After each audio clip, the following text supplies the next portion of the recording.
Hello, everybody. We're going to be looking at bidding opportunities and guerrilla marketing. This is part of the Apprentice Level 1.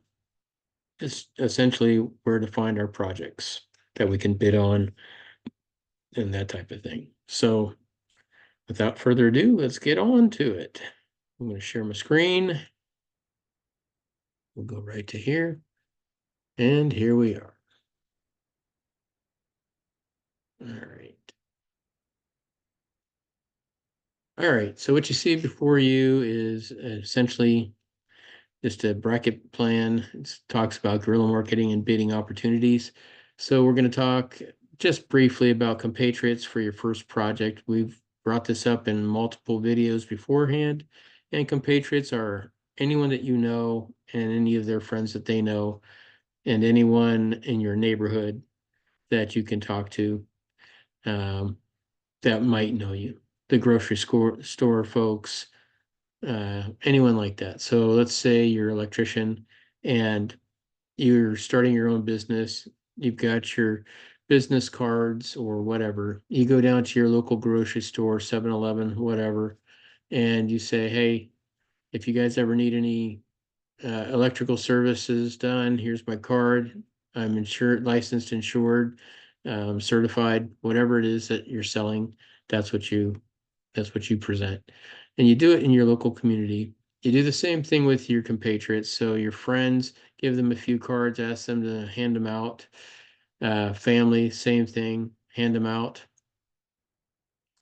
And essentially, that's how you build a small nucleus of folks that might be able to get you your first project. And always be willing with your first couple projects to talk with people and tell them exactly what you're doing, be honest, and that you're building a portfolio, and the project that you're presenting will be part of that portfolio. So we're going to make sure it's done right. All right. That's how you get the door open somewhat. People want to help. They really do. So there you go. That's the basic, easy answer to ask compatriots for your first project. Ask prior customers of a former employers. Okay, so obviously you have some type of skill or you wouldn't be doing this. I think I've said this before. So there might be some, if you've had a decent relationship with your prior employer and there's no compete, non-compete documents between the two of you, you might want to go talk to their customers. However, this can also be considered poaching.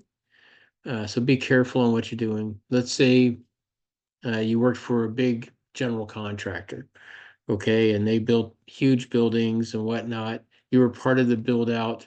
You happen to know the building owner, you got really good friends with the facilities manager there. And it is not in that big general contractor's interest to do maintenance, on-call maintenance type of thing, right? So there's an opportunity for you to go to that facilities manager, that customer, prior customer, and say, I'm willing to do this if you need it. You don't have to go through whoever you were working with as your employer, but now you're independent. They can come directly to you. It would not be appropriate, nor could you possibly do it in the very beginning, to go up to that customer and say, I used to work with these guys, I helped build this place, and the next time you want to do a remodel or anything like that, they suck. Call me, I can do it for cheaper, better, whatever. That's inappropriate. That is not going to work well in the long run. You might get a job out of it, but they're going to be very parasitic and they're going to chew you up. And then you also might end up with some issues with your former employer. So if there's a niche that your former employer does not cover for that customer, that you feel that you are able to fulfill those customer needs, that's the perfect thing. And that's what I mean by prior customers of former employers. Okay. No poaching. That's bad. All right. Call local general contractor. So here's interesting things. If you're an electrician, plumber, MEP, MEP is mechanical, electrical, plumbing, and we throw F on there for fire sprinkler systems. And you can also throw an S on the back of that for security. If you're any one of those, you're a hot commodity to any general contractor, especially if you're willing to do on-call small stuff. That's huge. They might, for example, sub out the bigger portion of a huge project to a mechanical contractor, which is great. And all those contractual agreements may be done.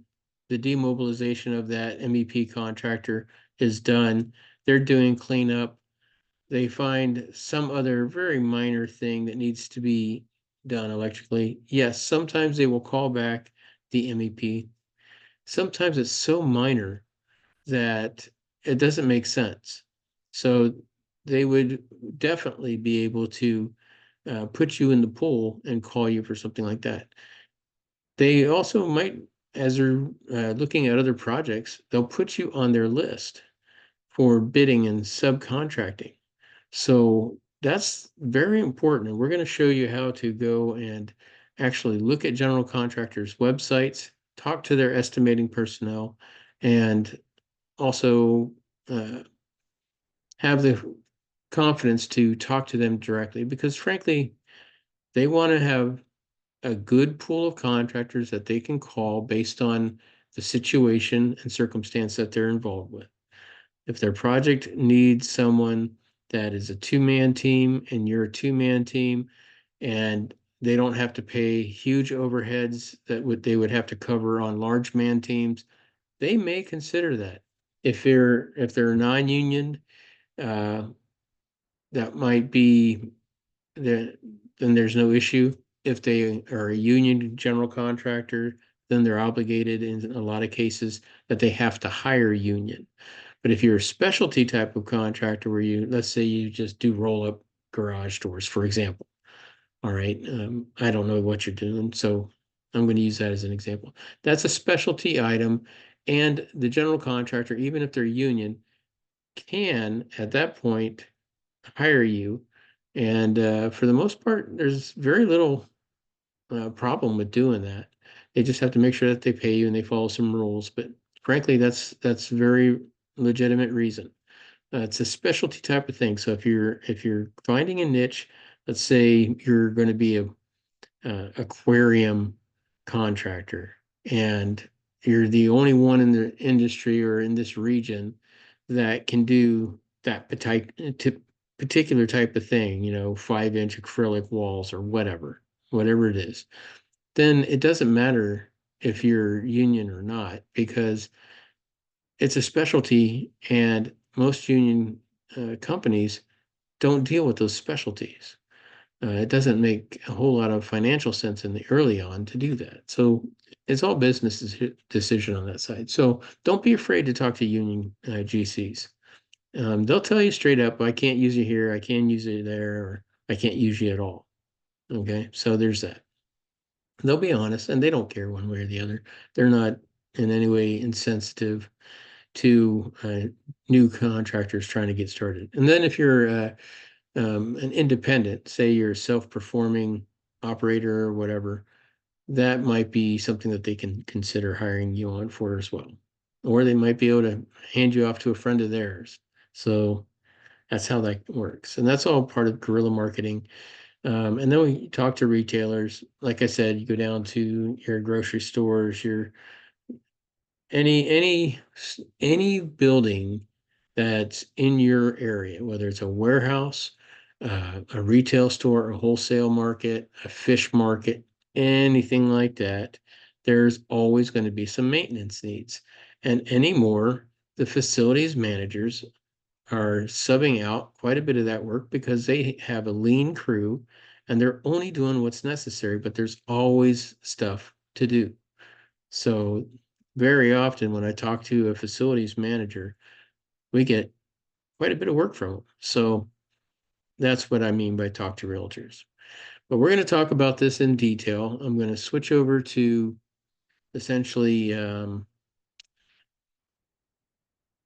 we're going to switch over to my marketing book. And this is how I want you to build your marketing book to make it easy. So you can easily go check. And we're going to play around with finding bids. All right, 1 second, I'm going to switch over.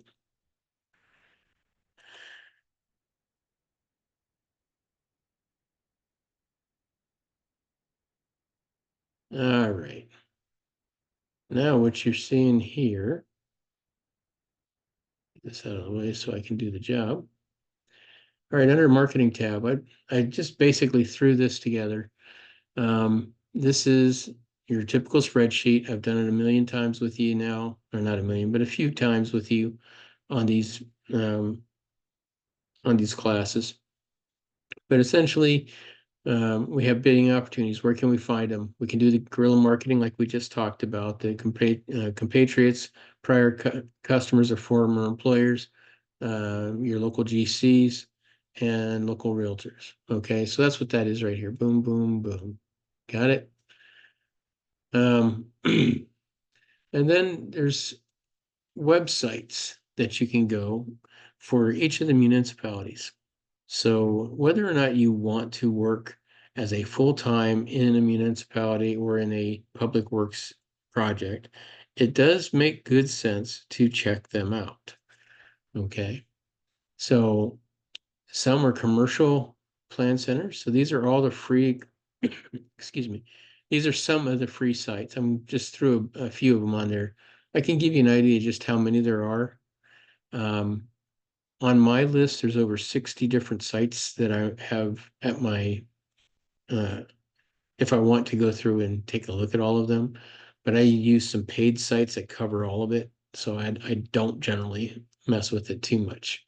Um, it really depends on our client, what they're looking for, what kind of projects that they do, and whether or not uh, where I find those projects for them. There's some particular peculiarities, sorry about the language, uh, to like if you're an energy, if you're into this green energy movement and that's what you're focused on, people that are working on docks and dams are probably not going to need your services. However, the energy companies, public utilities companies, they might. And so there's also electrical consortiums and things like that. And you can find those bidding projects on very particular sites. So let's go through some of this. This one here, this is just a public plan center. All right. Goes here and you can review projects that are hosted. So GCs and developers, engineers will host their products on these things. All right, they pay the service. Subcontractors can take a look at it. This one's in Cheney, and it's well, this one's not gonna let me in because they got it blocked. All right, there's somewhere you have to pay for the service, but this whole system just got blocked. Okay, so let's get away from this one. I don't want to sign in. Let's go look at another one. All right, let's go to the city of Algona. City of Algona, just like most cities, they need all sorts of little types of work. They have basically there's some public works right here. So you come down here, and they have a quality report. Let's see, get yourself on the small works roster. So MRSC is Municipal Research Service Center. I believe that's what they call it. Anyway, put yourself on this list, and any project that's underneath, it depends on what city you're talking about. Sometimes it's underneath 300,000, sometimes it's underneath 150,000. But if it's underneath that amount, put yourself on the list. You'll get emails sent to you for this product or that product. And when you put your name on the list, you get to categorize what you do, and you fill out this little profile that helps you essentially focus any of the MRSC folks out there. So mostly this is municipalities, cities, occasionally utility or some county will get on this and sign up as the member, and you are essentially the uh, you'll be providing services to them. So you'll get all sorts of emails related to this. We've found quite a bit of work off of this, and I think it's a really good thing for someone who's just starting out because it doesn't require your bonding and it doesn't require heavy documentation. You do have to follow some safety rules. You do have to do some minor things like that. But this is a great way to get projects. All right, putting yourself on this list. All right. So that's the small works roster. And then we talked about the public works space. Doesn't look like they've got a whole lot going on public works wise. So that's at least for the city of Algona. All right. Before we move on to another city, let's take a look at this. Let's do something fun. Let's do a search for, I don't know, how about, let's look at Texas counties.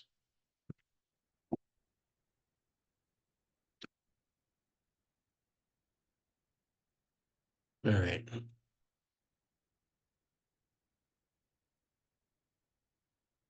All right, let's look at this. Let's go to Potter County, Texas. Let's see what the heck's there. Okay. Potter.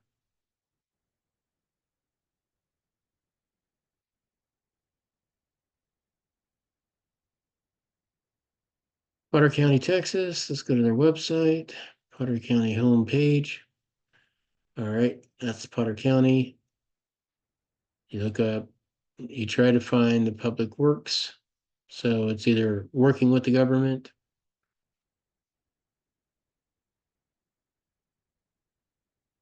Let's see, employment opportunities. It could be there. Business and industry. Where are you at?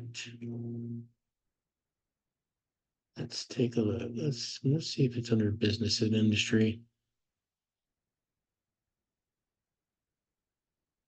Downtown shopping. It does take a little bit of work trying to find what you want. Let's go back here. All right, useful links.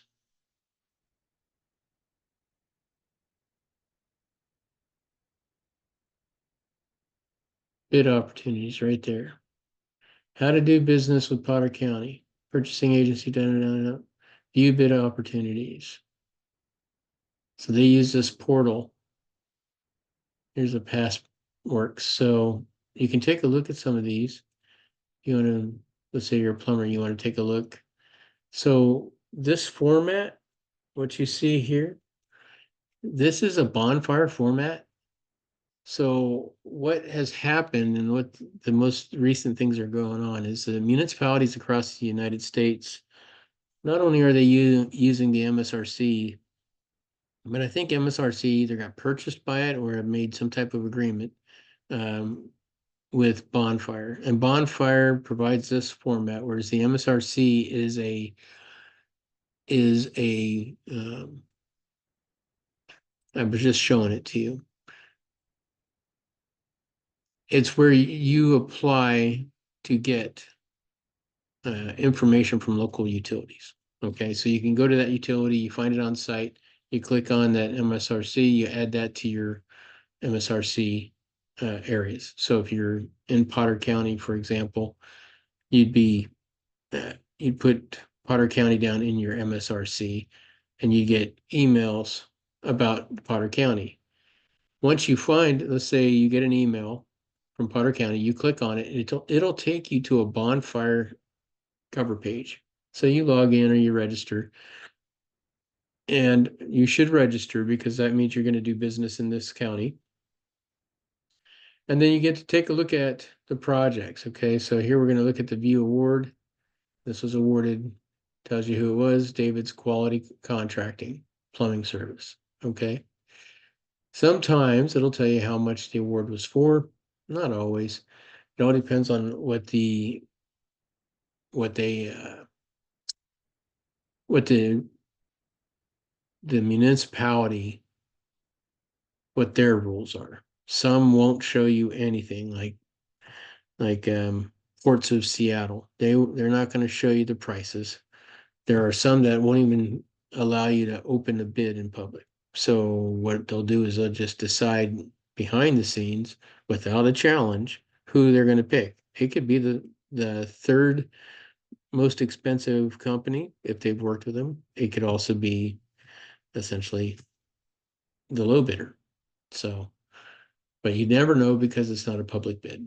So anyhow, that's how you find it. So we could do something different. Let's look at a different care. Let's look in Maine. So cities in Maine. Bless it.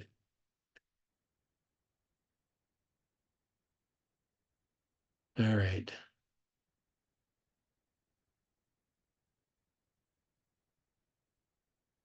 Let's look at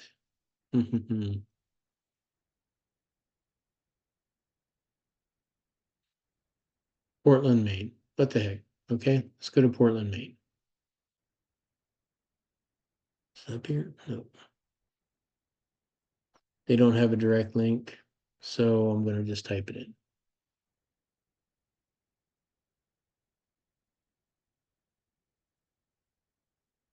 There's Portland. Visit Portland.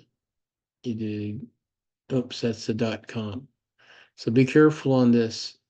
This is a paid site, so it comes up as a .com. Very often you'll get that versus the actual Portland. I mean, it could very well be the Portland government site. There we go. Here's the official website for Portland. So .govs are usually what you're looking for. .coms are advertising or some type of retail space. Alerts and notifications, maybe it's in there. Okay. No, I don't think so. Releases, pay online, your government. How about business? Let's check business. Bids and RFPs. So RFPs are requests for proposal, and bids are obviously bids. So new policies and procedures, tabulation sheet, current bids. So they're going to show you, okay, so they're doing some water detentions on Palmer Avenue. Here's one that's kind of neat. Let's take a look at this one. So it pops up and tells you a little, a scope of work, if you will, a description of the work, and gives you information on how to bid and where to find drawings and that type of stuff. So it's that simple. And what you do then, so I'm going to take this one here. I'm going to highlight this and copy it. I'm going to go back to my bidding sites for free. I'm going to write in Portland, Maine. Okay. Now I right click, insert link, right click, paste, apply. And now in the future, all I have to do, let me close this and show you how it goes. All I have to do is click on that and I'm back to here. So that's how you set it up. And it'll go back to the most frequent time. It's not going to say 210, 1210. It'll go back to the most frequent time. So there you go. All right. Now we were talking about other plan centers. Let's go into Alpha Graphics. So this is an interesting public, this is a plan holders, public plan holders list. Okay, a library. So this is for middle school. We can pop that out, take a look at it. And the estimated cost is 540,000. So with these estimated costs, it's just a guess for the most part. They use some book information from prior years, and that's how they get their numbers. It's not always accurate because it's just sort of a general square footage number based on the type, like we talked about earlier. But you can see it's got everything. It tells you where to go, and you can go here to get more information for bid documents. It tells you when it's time to bid, who to talk to, all the pertinent information to get you going. All right. This one's in Olympia. There's probably several others around that you can hunt down. Here, I'll do something here. Let's do a search for public plan rooms. Public plan rooms. How about Texas? All right, I don't know why I'm fixated on Texas. I think I watched um, a video, so that had text on it. So this, here you go. There's all public jobs. You can register to have an account. If it's a public job, it's going to be posted for free. All right. So it'll tell you all the stuff here. I kind of like this one. I'm going to go to public plan, Texas plan room. I'm going to hit this, copy it, do the same thing.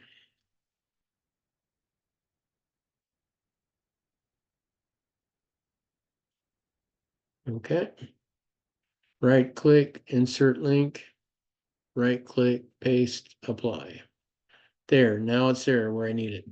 There are other ways to do it. You can actually go like this over here to the star if you want to collect it up top. So you can hit star and you can put it in. Let's change this.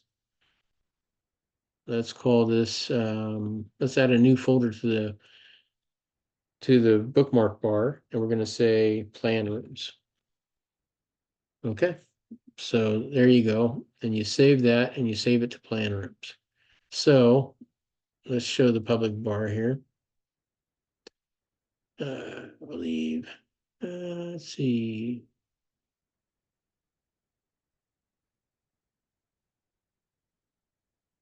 Show bar. Okay. So where is it at? I've got so many. There we go. Let's drag this over here. So there we go. That's the public plan room, and there's Texas. Okay. So that's another way of doing it. So you can add all of your plan rooms right to it. So let's go back.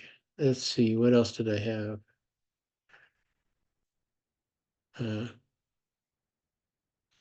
Let's go to building connected. This is a service that you have to pay for if you're a general contractor.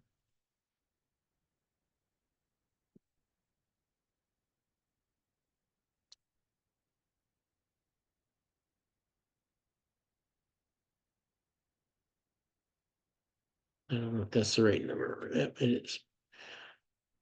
Okay. So if you're invited by a general contractor to to uh, to bid, it's going to come up here. All right. If you're hunting for projects, unfortunately, I don't have anything set up, but if I had a membership with these guys, a whole list of projects would be coming down here. I don't have a membership on this particular platform, so it's not going to. All right.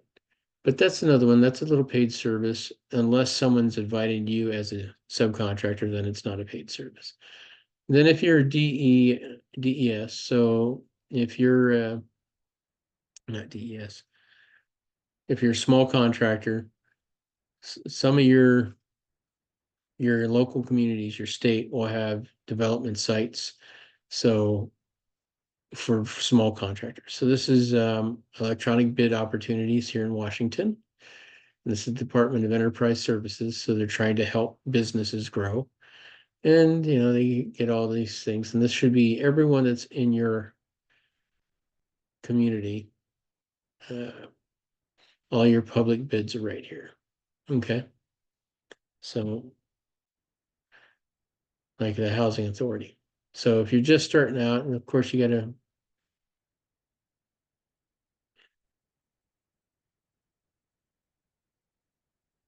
oops. Okay. Well, put your membership in there. It doesn't cost you anything because it's all public works. It's just small public works. That's another way of getting projects. All right, now GCs. Let's take a look at GC. All right. So here's Peace and Sons. They will operate here in Washington State. They have a bid room, and this is for their subcontractors. All right. Peace and Sons does some really nice civil work. looks like, what are they bidding on? Here's the project description, there's the plans. And this is all the stuff that goes on in this area. This is for Kitsap County, so they've diverted you, sent you over to the Kitsap County projects. So they're doing public works on all these projects. So Kitsap County is a county down here.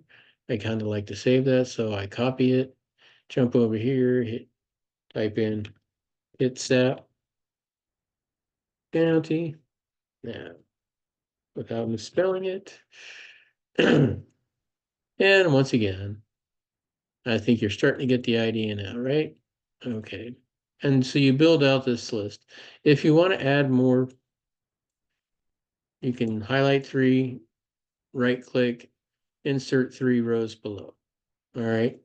Then you can do the same thing, insert 6 rows below, right? That's how you just keep moving and getting more.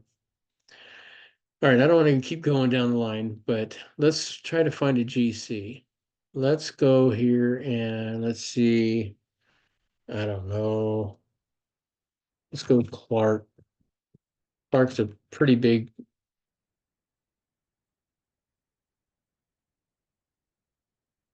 Clark's a pretty big company. Let's go. They're all over the place. So we're going to go over here. They've got trade partners. So you go over here, take a look. They'll have pre-qualifications, things like that. And you send your bids here. Certificate of insurance requirements. They tell you all about it. Master contract agreement. So if you're doing multiple projects with them, you're going to see what their agreements look like. And example project release. And then once you fill out this stuff, they will generally invite you to bid, or they'll send you what they're bidding on. Okay.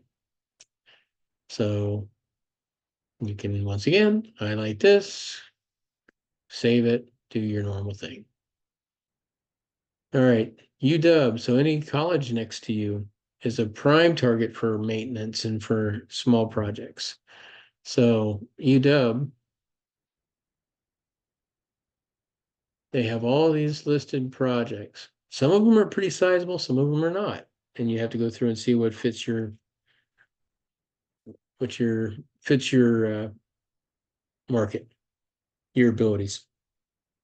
We talked about MSRC and the bonfire portfolio. So this is an example of what I got emailed to me the other day, and it shows all these projects that are open for me. Okay. I want to go to City of Sumner, projects open like here, it tells me all the information, some documents, things to read, and then I can take a look at all these different contractors that are going to play. They're all on this list. So let's just say let's go look at Scotty's jump. All right. Okay, this is actually plan holders list, document takers list. Okay. So that's sort of like a plan holders list, but it's just a different language for it. So all these guys are currently downloaded the documents. So if I was to go in here, log in, do my thing. Actually, that's not correct. I wouldn't be doing it with that one.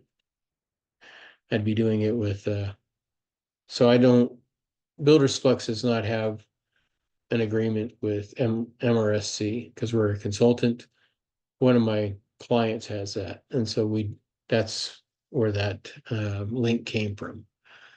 So anyway, and then there's other ones like this is an engineering firm, this commercial engineering. They have a plan room that they fill out or offer out.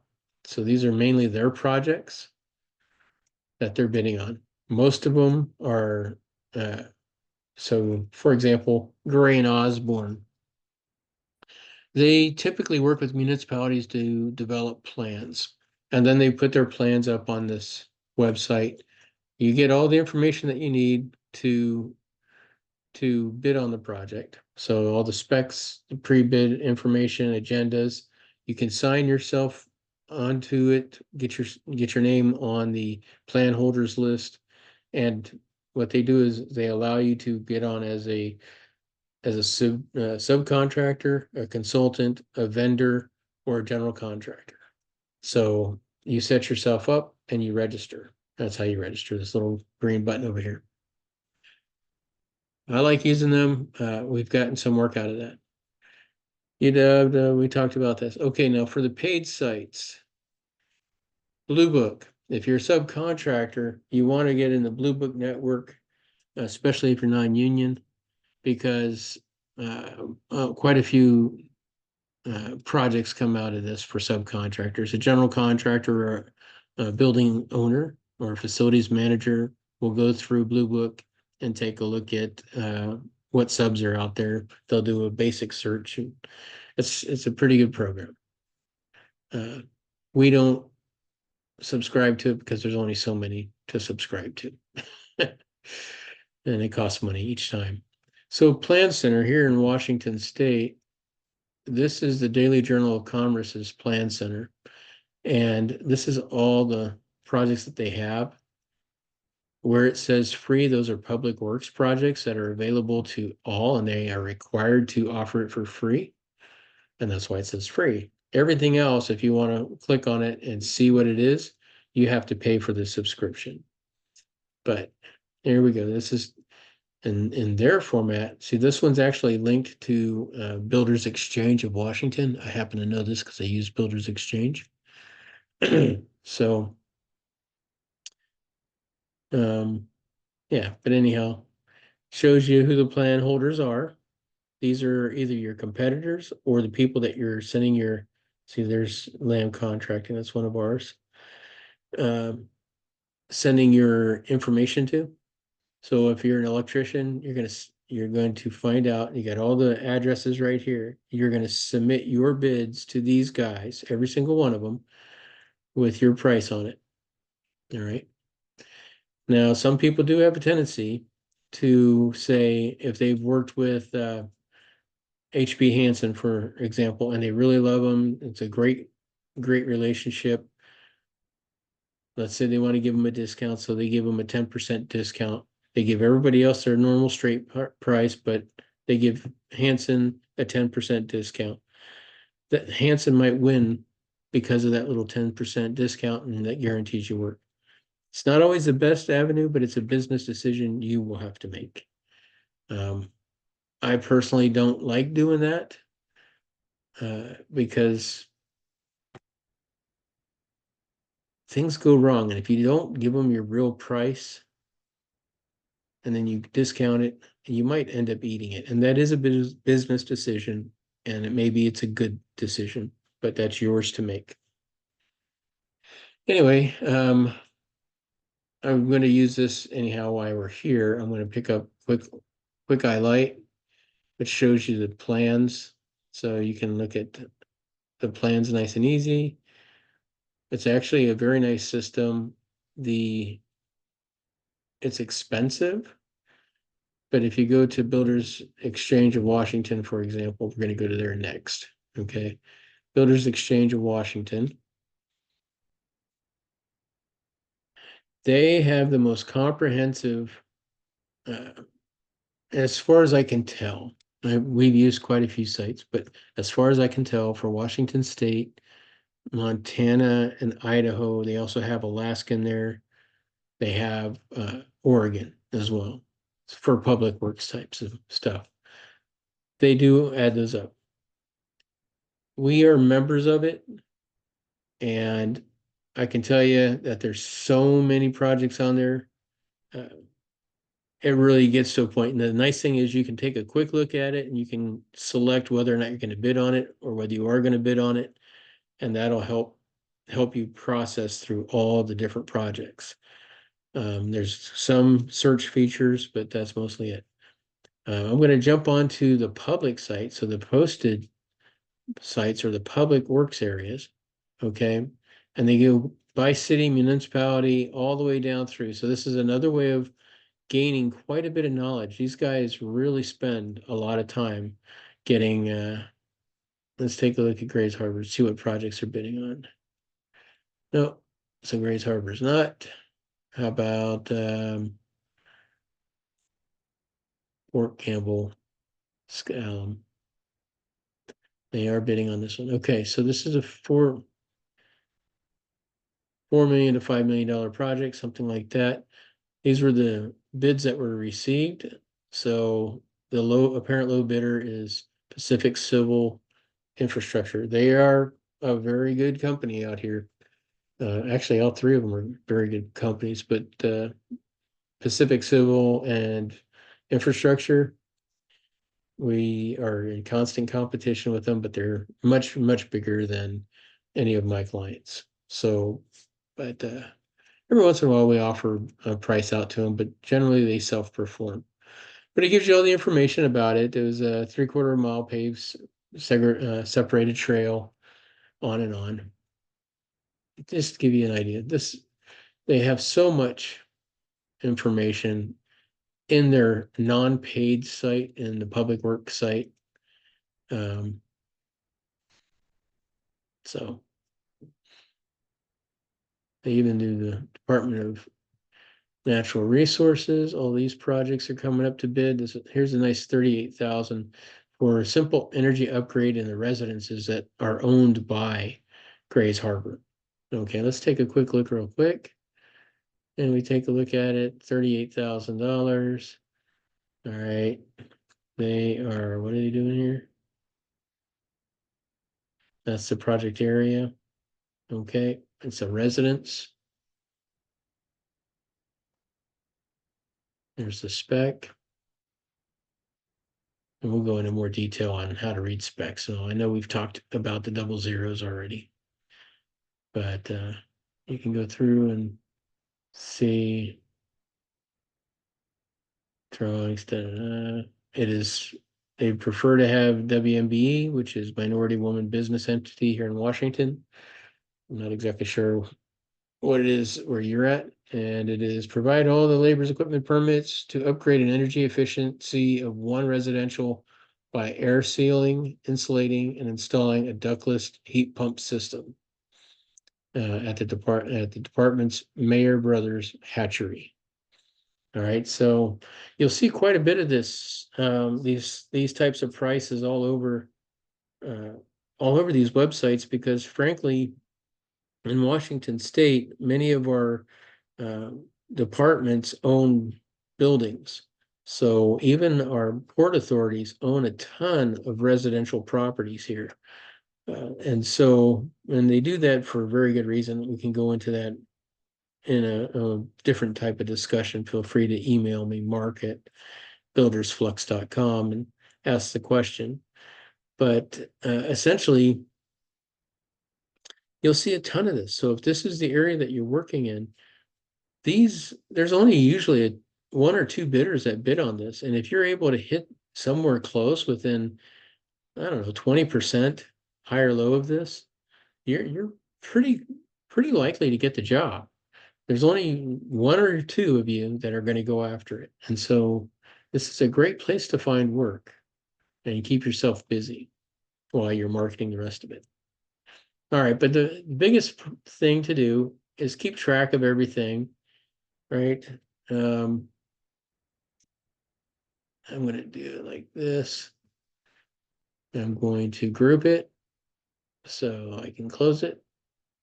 All right. And so if I want to see what's in the competitive markets for free spaces, that's there. If I want to, so it makes it easy for you to handle. That's all that is. Okay.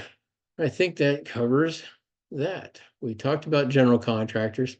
Once you start getting comfortable with a general contractor, let's say you actually make a contact with them, you can add here. I'm going to grab this one real quick because we got,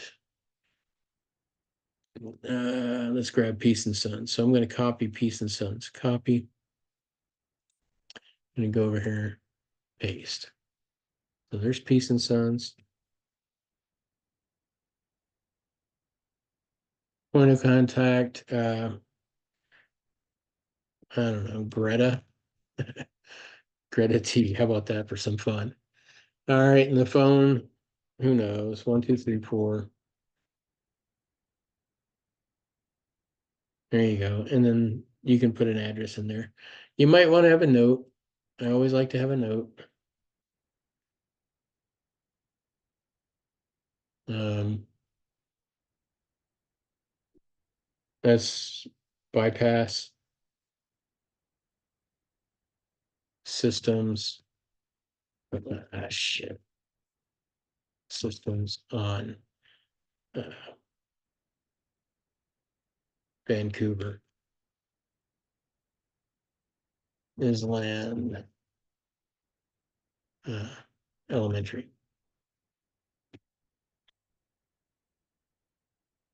Yes, I suck at typing. I don't care. My spelling's even worse than my typing. I don't care.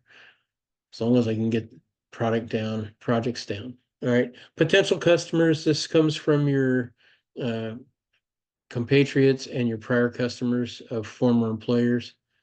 Retailers and facilities, you can look around and you just track everybody.